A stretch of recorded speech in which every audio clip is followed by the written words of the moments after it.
اعوذ باللہ من الشیطان الرجیم۔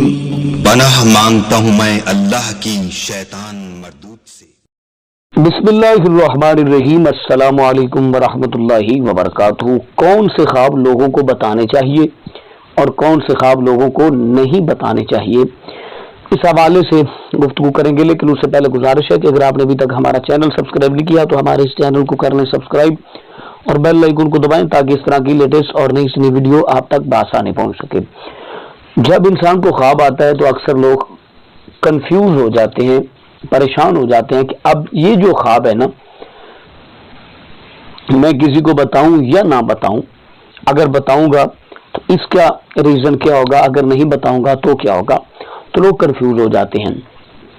ایک بات کا خاص خیال رکھیں کہ ہر اچھا خواب جو ہے نا، ہر اچھا خواب وہ دوسروں کو بتایا کریں، دوسرے لوگوں کو بتایا کریں تاکہ وہ لوگ یہ خواہش کریں کہ یا اللہ مجھے بھی ایسا خواب نصیب فرما۔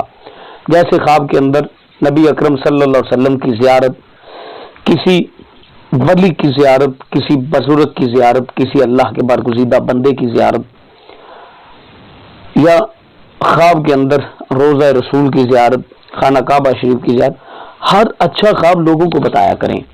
اور جب آپ کو کہیں برا ڈراؤنا خواب آئے تو کوشش کیا کریں کہ اسے چھپائیں، اور چھپانے کے بعد شرمندگی محسوس کیا کریں اور خدا کی بارگاہ میں عرض و معروض کیا کریں کہ نہ جانے مجھ سے کیا خطا ہو گئی، کیا جرم ہو گیا، کیا غلطی ہو گئی جس کی وجہ سے مجھے یہ سارا سین دیکھنے کو مل رہا ہے۔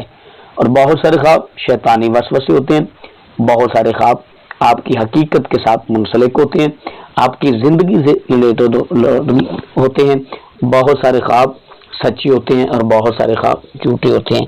اکثر ایسے بھی ہوتا ہے کہ جن خوابوں کو ہم سچا سمجھتے ہیں وہ جھوٹے ہوتے ہیں، اور جن خوابوں کو ہم جھوٹا سمجھتے ہیں وہ ہماری زندگی میں سچ ثابت ہو جاتے ہیں۔ جب انسان کو خواب آتا ہے تو اللہ تعالیٰ ایٹومیٹکلی اس کے دل میں یہ بات کنفرملی کر دیتا ہے کہ یہ خواب تیرے لیے اچھا ہے اور یہ خواب تیرے لیے برا ہے۔ اپنے پیروں کا بہت سارا خیال رکھیں۔ اللہ نے کے بعد